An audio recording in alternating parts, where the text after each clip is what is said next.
ମାନେ ନଦୀ ବଢି ସରିଲା ଯୋଉ ଏତିକି ପର୍ଯ୍ୟନ୍ତ ପାଣି ପଳେଇ ଆସିଥିଲା ତ ସେ ପାଣି ସରିଲା ତ ଗୋଟେ ପଡିଆ ବିଲ ରହିଯାଇଥିଲା ସେ ବିଲଟାରୁ ଦେଖୁଛୁ ସବୁ ଲଙ୍ଗଳ ରହିଛି ଆମର ଏଇ ବିଲଟା ଯୋଉ କୋଡି ଦିଆ ହେଇଛି କି ସେଇଠି ପଡିଆ ପଡୁଛି ଘରେ ନାଗିନ କି ଯାହା ଧରିବୁ ଯାହା ଲଙ୍ଗଳ ଗାଡିରେ ଦବ ମିନି ଟ୍ରାକ୍ଟର ମିନି ଯୋଉ କଣ କୁହନ୍ତି ପାୱାର ଟେଲର ସେଟା ଆସିଛନ୍ତି ଆମର ଯୋଉ ଘରକୁ ନାଗି ନାଗି ପଡିଲା ଯାହା ସେଟା ଧରିବୁ ଯା ଗାଁ ଶୁଣିକି ଆସି କେମିତି କାଦୁଛି କତି ଆଣୁଥିଲି କେମିତି କାଦୁଛି ଗୁଡାକ ଆକୁ ଧରି ସାରିଲା ପରେ ଘରେ ଖାଇତେ ମିଳିବ ନହେଲେ ଖାଇତେ ମିଳିବନି ମା ଯାଇଛନ୍ତି ବିଲକୁ ବି ଆଉ ଅଧା ଅଛି ସେ ବିଲଟା ଧରି ସାରିଲା ପରେ ଏଇ ବିଲଟା ଧରିବେ ତାପରେ ଯାଇକି ଆମ ବିଲ ଧରି ସାରିକି ତାପରେ ଘରକୁ ଯିବି ଆଉ ତା ଧରିବା ଆମ ବିଲ ତ ମୁଁ ଦେଖିବି ବେଶୀ ବଡ ନାଇଁ ଛୋଟିଆ ବିଲଟା ଭଲ ପାପଟେ ପାଖକୁ ଟିକେ ଯିବା ଟିକେ ଦେଖିଦେବା କେମିତି ଧରା ହଉଛି କାଦୁ ମାନେ ଘାସଟା ମାନେ ଛୋଟିଆ ପାୱାର ଟେଲର କିନ୍ତୁ କୁହନ୍ତିନି ଛୋଟ ସାପର ବହୁତ ବିଷ ସେଇଭଳିଆ ବଢିଆ କାଦୁ ହଉଛ ଏଇଟା ଧରୁଛନ୍ତି ଆଉ ସେ ତଳେ ଦୁଇଟା ଏଇଟା ଦୁଇଟା ଏ ଦୁଇଟା ତାପରେ ଯାଇକି ଆମ ବିଲ ତାପରେ ଯାଇକି ଆମ ବିଲ ପଡ଼ିବ ସେମାନେ ସରିଲେ ଯାଇକି ଆମ ପଡ଼ିବ ନହେଲେ କେତେଟା ହେଇଛି 12ଟା ହେଇଛି ଆଉ 2 ଘଣ୍ଟା ଧରିଲେ ହେଇଯିବ ଟିକେ ଦେଖିଦିଅ ଆଉ ଗାଁରେ ରହିବା ଯେଉଁ ମଜା ସେଟା ସହରମାନଙ୍କର ନଥାଏ ସତ ନା ସତ କହିଲା ମାନେ ଫିଲ୍ କରିଥିବ କମେଣ୍ଟ ଖୋଲା ପଡ଼ିଛି ଜଣେଇବ ହେଲା ଯେଉଁଟା ସହରରେ ଯେମିତି ମଜା ନଥାଏ ସେଟା ଗାଁରେ ସେମିତି ମଜା ଥାଏ ବୁଝୁଛ ନା କେମିତି ଆକର୍ଷ କରୁଛି ଓ ଆଉ ସାପ କି ସାପଟା ଡମଣାଟା ହେଇଥିବ ଡମଣାଟା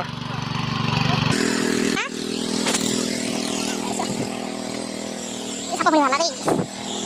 କଙ୍କଡ଼ା କଙ୍କଡ଼ା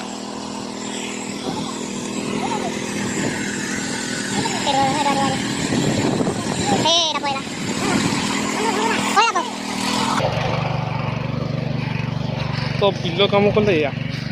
କେଉଁ ମୁହୂର୍ତ୍ତରେ କେଉଁଠି କ'ଣ ବାହାରିବ କିଛି ଜଣା ପଡ଼ିବନି ତୁମକୁ ବୁଝିଲ ଷ୍ଟାର୍ଟ ହେଇଗଲା ଆମର ବିଲ ଧରା ପ୍ରବଳ ଘାସ ହେଇଯାଇଛି ସେଟା ପଡ଼ିଆ ପଡ଼ିଥିଲା କାରଣ ନଦୀ ପାଣି ଇଆଡ଼େ ପୁରା ଏଇ ମୁଣ୍ଡିକି ପଳେଇ ଆସିଥିଲା ତ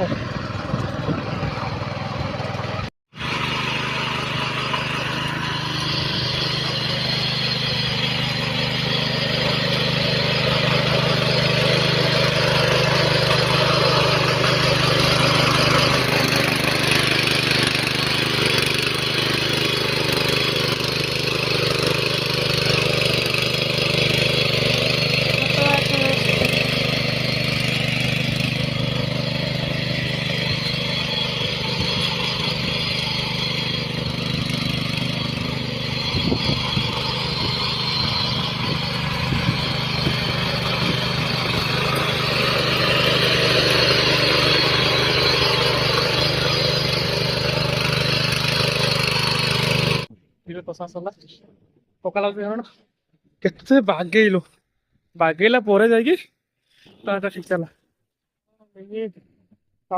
ନା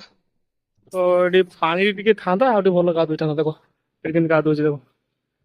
ବୁଝୁଛ ନା ଏମିତି ଯଦି ପାଣି ଥାନ୍ତା କିନ୍ତୁ କାଦୁ କୁଡି ପେଣ୍ଟ ବାଜିବ ତ ଭାଇ ଘରକୁ ଯିବା ଘଣ୍ଟାକୁ ଆମର 240 ହେଲା 200 ପାଉଣ୍ଡ ଟଙ୍କା 250 ଟଙ୍କା ନଗଦ ଦେଖି ଦେଇଦେବା ଆଉ ବିଲକୁ ଆସି ପଇସା ଦେଇଦେବା ଭାଇ ଭେଟ ବାଜିଗଲା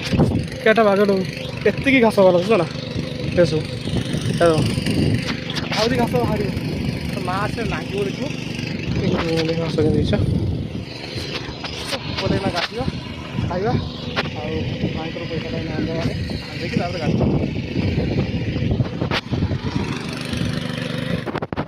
ପଇସା ଆଣିଲି ନା ଯିବା ଡ୍ରାଇଭର ପାଖକୁ ପଇସା ଦେଇଦେବା ତାକୁ ଦେଇଦେଲେ କାମ କରିବ ତାପରେ ଯାଇକି ଗାଧିବି ତାପରେ ଖାଇବି ରେଷ୍ଟ ନେବି ତାପରେ ପୁଣି ଭିଡ଼ିଓ ବନେଇବି ପୁଣି ଭିଡ଼ିଓ ଏଡ଼ିଟିଂ କରିବି ଆଜି ପୁଣି ମୋର ବାଲାନ୍ସ ଅଛି ବହୁତ ଅସୁବିଧା କିନ୍ତୁ ପବନ ବାଜୁଛି ନା ଏତେ ଝାଳ ରହୁଛି ଏ ଝାଳ ପବନ ଆସୁଛି